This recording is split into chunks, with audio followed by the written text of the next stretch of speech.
We are back again with another brand spanking new edition of Dark Power. Before we get started, I just want to make sure you guys remember to hit like, share, comment, subscribe. All of those amazing things helps us with the algorithms, helps us to be at the top of your YouTube playlists.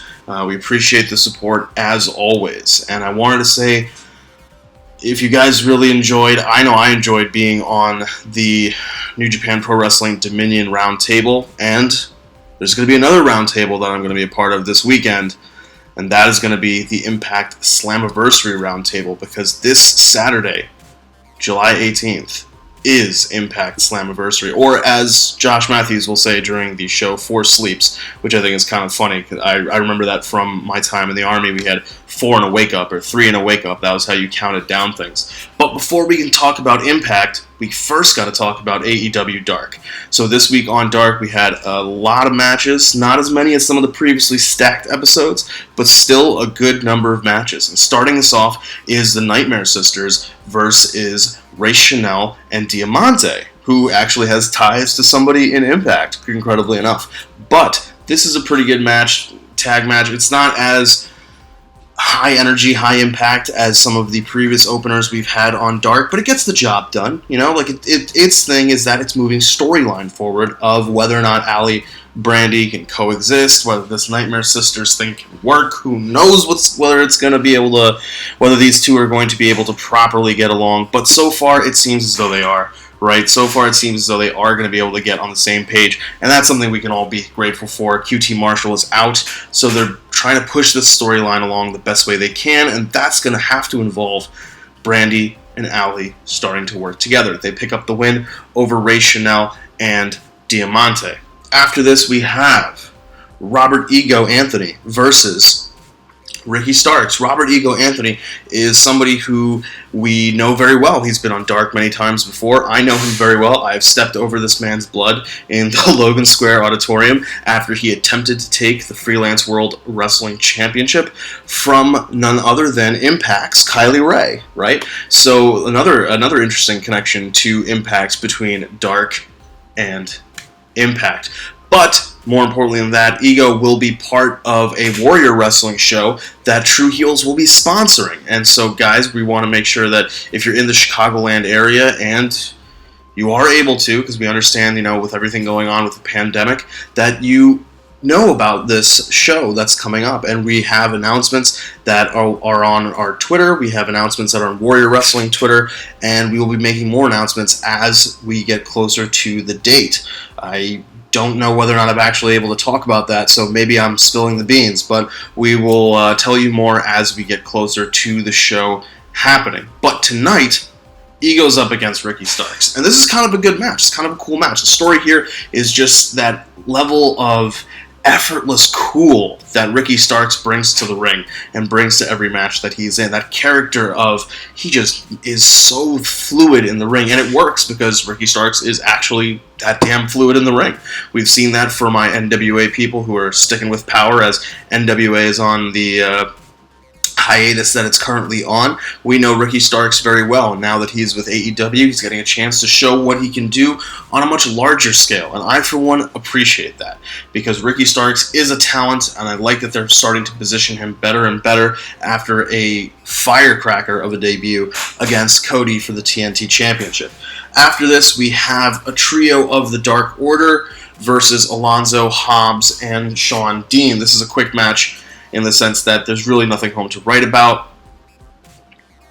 It gets the job done as a 6-man tag match that's supposed to give Dark Order a win that Dark Order desperately needs. I don't know why they made such a strong shift from what the Dark Order originally debuted as. It seems more of a bad self-help circle, like a bad book club at this point, than anything that should be feared or anything deserving of the name Dark Order. But hopefully they can get it back on track. Maybe this win is a start. I doubt it.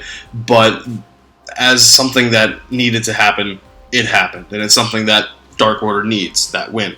After this, we have a bit of a comedy match between Marco Stunt and Michael Nakazawa.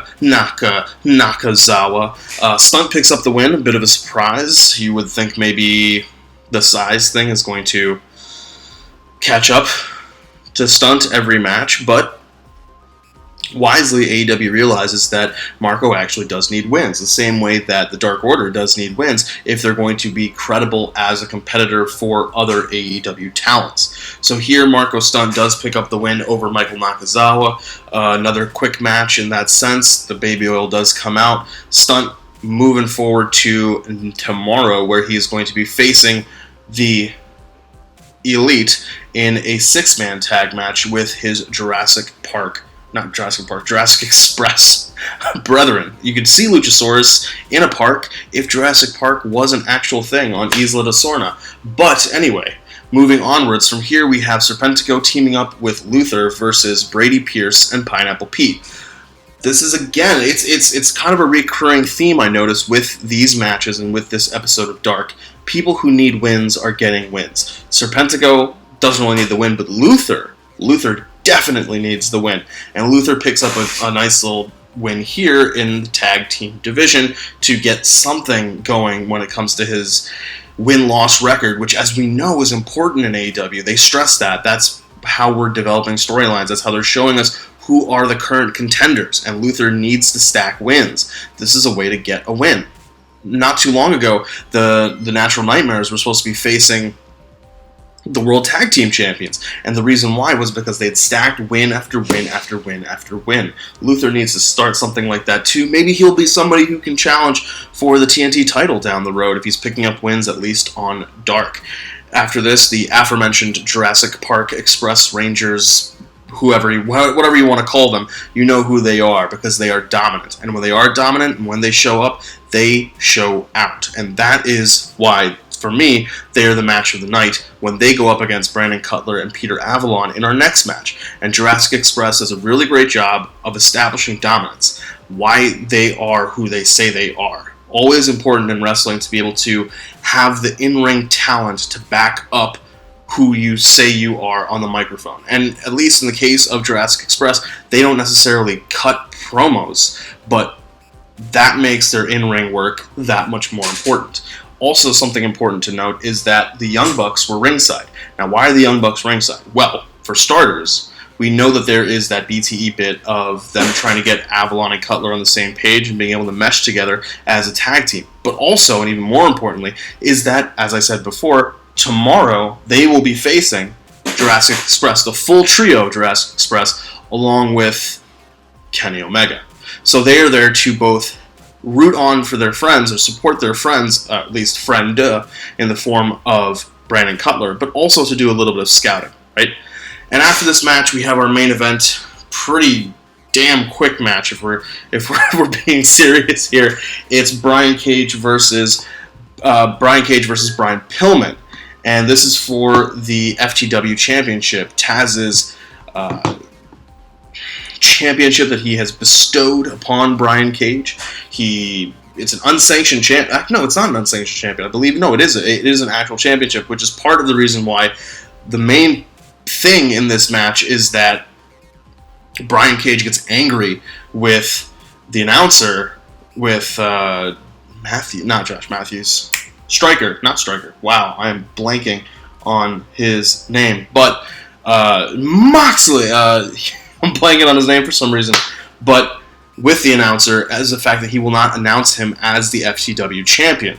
It is an actual championship now in AEW, from what I understand, that it's being sanctioned. So Brian Cage is a champion in AEW. He's a champion without having to do almost any work, really, if you think about it. I mean, none of this would happen if he hadn't won that ladder match, but still, he didn't actually do anything to win that championship.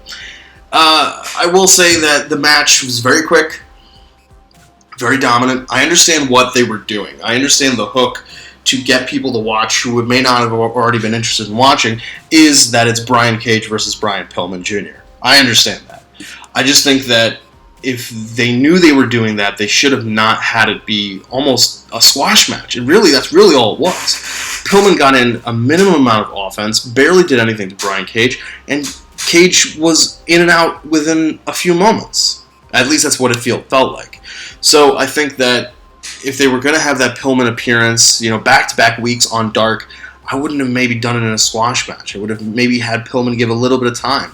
Maybe show off the fact that Pillman is who he is and who he's the son of, and, I don't know, try to draw some parallels between that and Moxley, right? Being the loose cannon, being that lunatic fringe. Maybe not lunatic fringe, don't say that. WWE might still have that trademarked. But at least show that he has some kind of ability to just lose it and go off the chain, right?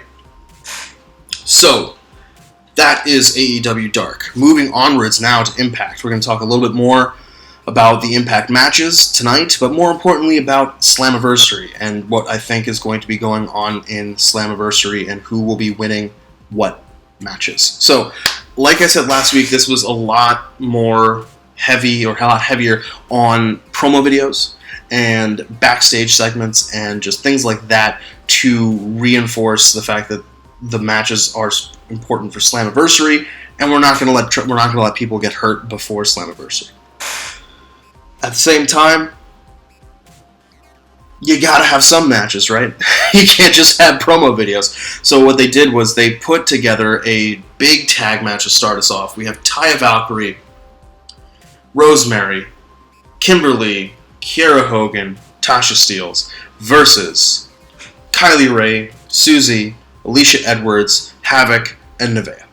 This is a big 5-women tag match. It's kind of similar in idea to the 4-team match that happened last week. But the difference here was I felt as though this match had a little bit more booking behind it, a little bit more planned, a little bit more thought out. They still had a lot of crazy moments where it's just chaos happening in the ring, and it did still kind of feel like, hey, you got X number of minutes, you know this is the go home, the focus isn't really on you, just do what you got to do to get a match in so that we have something to show people. It just felt a little bit more put together than the aforementioned tag match.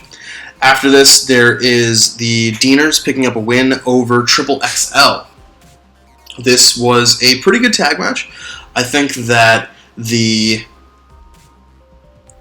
issue with this was that I just felt like the ring was going to explode, and I was just waiting for the ring to explode, I'll be honest with you. And it didn't. Thankfully, we don't need a repeat of that unless, if something like that's going to happen, that should be, gimmicked and it should be done for pay-per-view, unless it's a complete and straight accident. And I really hope that while I'm reviewing Impact, I get to see something like that down the road, because those are two guys who, if the ring collapses, it's absolutely believable, a la Mark Henry and The Big Show in WWE. But this tag match does well to set up the Deaners for maybe a tag shot down the road, and that's really all you needed from this match. After this, there is a backstage segment with Chris Bay and Johnny Swinger. So now, we know the story of Johnny Swinger trying to help Chris Bay get to the X Division Championship. He has now gotten there. Now he needs to get the actual win. He has to pick up the W so he can become the champion. Now, we see that Swinger had been banned from ringside, and he's going to try to find a way around that. That's kind of what they used to tease Super Eric Young last week. Now this week, they're showing and highlighting that Swinger should not be trusting Chris Bay. You shouldn't be trusting him anyway. Heels are heels. But Swinger ultimately, at least to me, he seems relatively harmless. Like, he's a heel in that sense, but he's not malicious. He's not Ace Austin. He's not like that kind of maliciousness to him, or Sami Callihan, or anything like that, or going to WWE, a Randy Orton. He's not that kind of heel. He's just a guy who cheats to win. That's about it. Like, he's just looking to make a buck, and so he is befriended Chris Bay and has promised Chris Bay XYZ in exchange for Chris Bay's friendship. And the announcers have been done a really great job of sowing the seeds of whether or not it's who is using who. Johnny Swinger has no need to help Chris Bay. He's doing it because he wants to. He's doing it because he wants a friend. Chris Bay, on the other hand, has a reason to use Johnny Swinger, and we see that tonight. Swinger goes and gets the referee to let him back into the match, but when he comes back to tell Chris Bay, he sees Chris Bay talking to one of the one of the backstage interviewers, and he's telling her basically that he is using Johnny Swinger. And when she leaves, Swinger lies to Chris Bay and says, no, management wouldn't budge, you're out there on your own. So he's letting Chris Bay get a little bit of his comeuppance, and I feel as though that's going to maybe turn things a little bit in the favor of old Willie Mack, and I think Willie Mack's going to retain his championship. As to the aforementioned Knockouts match, which is a tease of the Gauntlet match, Gauntlet match for the number one contendership for the Knockouts Championship, I think they pull a little bit of a swerve on us here. I think this is a situation where they're going to have Madison Rayne potentially win, because I think, or at least if they're not going to have her win, I think she goes pretty far in this match. I think that it's a situation where there's no need for them to not have Madison Rayne involved if they're not going to do something with her.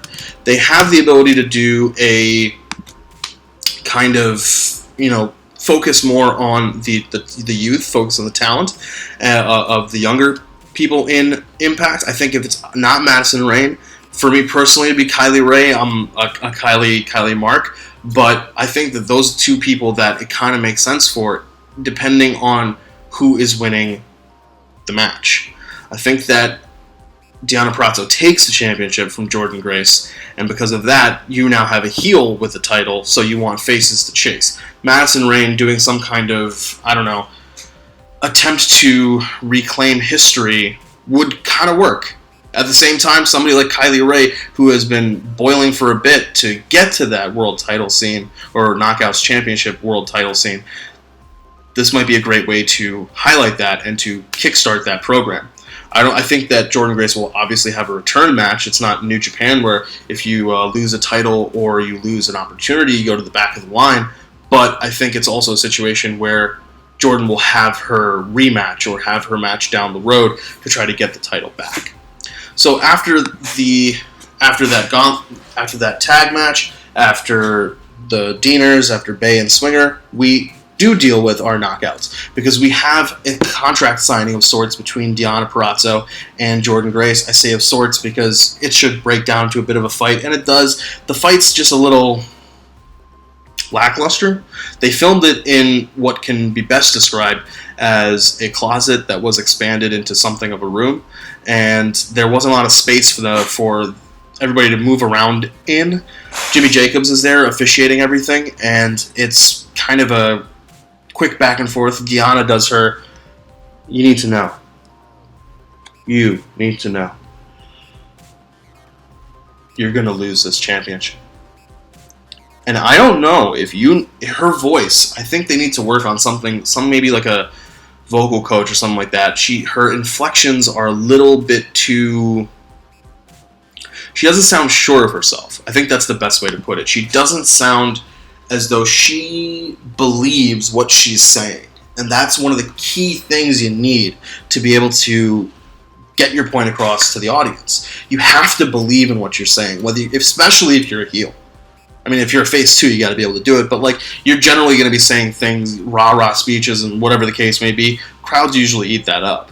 But if you're a heel and you're saying you are the best, or you are better than XYZ, or whoever the case may be, you have to believe it, because you believing it is what's going to convince the audience. They're not just going to boo you because you said you're better than somebody. They're going to boo you because you say you're better than somebody. You believe it, and that belief is wrong.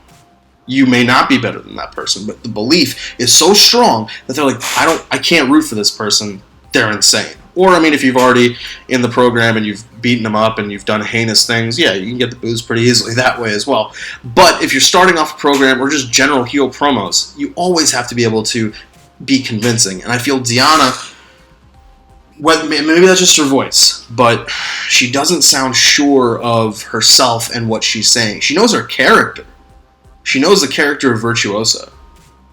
Nothing's wrong there.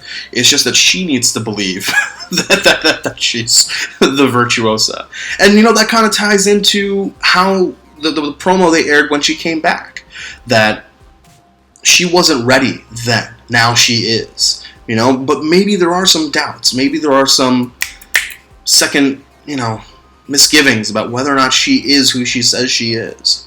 that might come out in the match, with Jordynne Grace being sure of herself. Jordynne Grace is the champion, is the stalwart, is the powerhouse of the Knockouts division. I think that's going to be a pretty good match. I've seen Jordynne Grace live. She participated in a freelance show against Thunder Rosa. Really great match. I think probably the best women's match I've seen live. But I know Jordynne Grace can go. Deonna Purrazzo is coming from NXT. Is coming from traveling the world a bit. Not as seasoned as Jordynne Grace, but we'll see. I have high expectations for the match in that sense that I know that one of the competitors can really go. So that's something that I'm looking forward to. Again, like I said earlier, I think Purrazzo takes the belt. After this, we have a tag match. Now, they had teased earlier that Moose was going to face Tommy Dreamer and Crazy Steve with a partner of his choosing. They show him backstage trying to find somebody to help him. He says he asked everybody. No, everybody said no. He's coming to the last person, and it's Rohit Raju. Poor Rohit Raju. Can't get anybody to believe in him. But it's kind of a recurring theme, and I'm not that fond of it, where they're having somebody. The person of last resort is Rohit Raju, and it's not that it's Rohit Raju. It's that they're doing that mystery partner, person of last resort storyline. I think that if you're going to do something like that and you're having TV tapings where you're taping a lot of TV in one shot, I don't know if you should be reusing that same storyline in essence 2 or 3 weeks later. Because this is exactly what they did with Rohit Raju, Chris Bay, and Johnny Swinger versus Willie Mack and the Deaners. So I don't know. It just that part. I just didn't like that part of it. But to get to the match, sure, and the match itself, a yawn. That's kind of what I think of the match. Didn't interest me like almost at all. I guess it's more of a situation where I'm a little over Tommy Dreamer at this point. I don't know if Dreamer really needs to be going in the ring like that. I'm saying Moose is winning.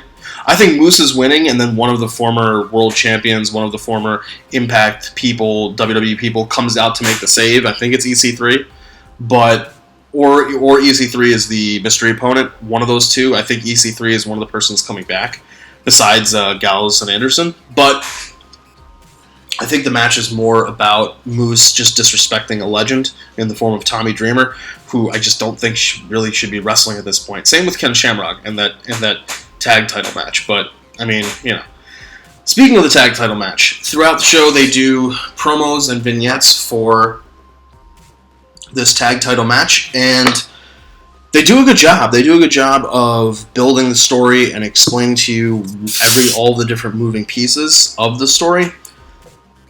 I think for this match, the North are being set up to lose. They're being set up to lose for Shamrock and Callahan, to cement Shamrock and Callahan. The story is almost less about the North being good and the North having this long title reign, and more about the dynamic of Callahan and Shamrock. And to kind of have that be a issue, I think they put the belts on them. I don't think they hold the belts for long. I think maybe either the North gets them back or the Deaners maybe down the road. But I think it's a situation where they pick up the win and then go forward to be transitional champions because they can't get along. They can't work together. It's a singles match is what's really important there. After this, there is a street fight. I guess we could call it that. There's no ref. Nobody got pinned. It's a street fight that went to a countout? No, they can't have a countout in a street fight. It's a street fight that just ended between Rhino and Hernandez. For a second, I was confused. I thought, surely this cannot be my main event. But it was. It is actually the main event of the night. It's over the money that Hernandez had acquired throughout arm wrestling people. So I guess Rhino thought he won. Hernandez thought he won. And then they decided to have a street fight over the money. Alright. I mean, I'll go for it. I thought it was kind of dumb, but I appreciated the cinematic quality of it, I guess. The less said about it, the better. After that, we have the culmination of promo videos, or not promo videos, vignettes that have been happening throughout the course of the episode. So throughout the course of the episode, there are these videos of Ace Austin and Madman Fulton going to Ohio. We don't understand why, really. Austin basically says you gotta go back to where it all started. You gotta go back to where you came from sometimes, even if you don't want to. We later realize that they are in the gym that Trey practiced at, Trey learned from, Trey came up through the wrestling gym. Trey is also in the area, and he sees on Instagram that Ace is there at the gym. He and his friend go there and get into a Donnybrook with Madman Fulton and Ace Austin. It doesn't go that well for Ace in the sense that he gets his ass handed to him. It doesn't go that well for Trey. He gets his ass handed to him. But, more importantly, they show that Trey can hurt Ace Austin. And that's what's most important. I think that a lot of focus is on the mystery opponent. I think that Eddie Edwards is there in the match, sure. But the real focus of the story is Trey and Ace Austin, two young guys within Impact that they're focusing on. I love to see that when you're trying to build stars. You may not be successful. You may not hit a home run every time when you try to build stars, but you should always be trying to build stars. And that's a problem that WWE has faced for some time. And if you watched our New Japan Roundtable discussion on Dominion, it's kind of a problem that New Japan has had for some time as well. Gato has been doing a great job of covering it up, but it's still a problem. And I like to see that Impact is doing something to build the young stars and see whether or not they're able to take that ball and run with it. Ace Austin is showing that he can be that guy. Trey is also showing that he can be that guy. And I think this is a great feud that can come out of this World Championship match. Before tonight, I thought the mystery opponent won. Now I really want Ace Austin to win. Because if Ace wins, then Trey is able to chase him, and they're able to build out of Slammiversary towards Bound for Glory. Where maybe you could have Ace lose, Trey wins, or you cement Ace as the heel by having the top heel by definitely having him definitively beat Trey. Eddie Edwards is almost an afterthought. The vignettes, the promo videos that they make, really great, but I don't care whether or not Eddie Edwards wins. I care more about whether Trey or Ace Austin wins. And I care whether or not that mystery opponent wins. Eddie Edwards is, alright. And I understand that this story has shifted, right? When they started this storyline a few weeks ago, they had no idea that Michael Elgin would no longer be at the company. More likely than not, this Ace Austin and Madman Fulton video was filmed on the fly. They had to be able to put together the idea for this and execute it because they needed to cover TV time. They didn't know what was going to happen with now losing Elgin. They had to cut all the footage that Elgin would have been in. I don't know what he was going to be in. I don't know where they were going to write this story. So they decided to focus on Trey and Ace Austin, and I think it was a great decision on their part. But anyway, guys, we will be talking more about Impact and Slammiversary this Saturday. I hope you guys are watching along with me when we watch Impact and we watch everything that's going to happen with all of these matches. Just to recap the matches themselves, we have Ace Austin's versus Eddie Edwards versus Trey versus a mystery opponent. Four-way match for the vacant Impact World Championship. We have Deonna Purrazzo challenging Jordynne Grace for the Knockouts Championship. We have a gauntlet match. Let me read off these contestants. Alicia Edwards, Havoc, Kiera Hogan, Kimber Lee, Kylie Ray, Nevaeh, Madison Rayne, Rosemary, Susie, Tasha Steelz, Taya Valkyrie to determine the number one contender for either Deonna Purrazzo or Jordynne Grace. After this, we have the North defending their tag team championships up against Ken Shamrock, the most dangerous man alive, the living weapon, and I See You, Sami Callihan. On top of this, we have Chris Bay and Willie Mack Chris Bay is challenging Willie Mack for Willie Mack's X Division Championship. And after that, we have, last but not least, Moose defending his TNA World Heavyweight Championship against Tommy Dreamer. When you look at the card, it's a very stacked card. I think at the same time, it's interesting and important that every match has championship implications. That's something that's really cool. Kind of like it's a weird way to almost make it a Night of Champions kind of mentality, right? But anyway, guys, I've been going on for 30 minutes. If you're still with me, I appreciate it, as I appreciate all of you guys all the time for watching. Remember to hit that like button if you liked sitting through and listening and enjoying these 30 minutes with me. Like I said, I enjoy spending it with you on Tuesday nights. And comment, share, subscribe, all that fun stuff. I'll be with you guys on the round table. We'll see all of our winners, all of our losers from these matches, and we'll see how Impact is shaping up for the fall. And until then, guys, I'll catch you later. Take it easy.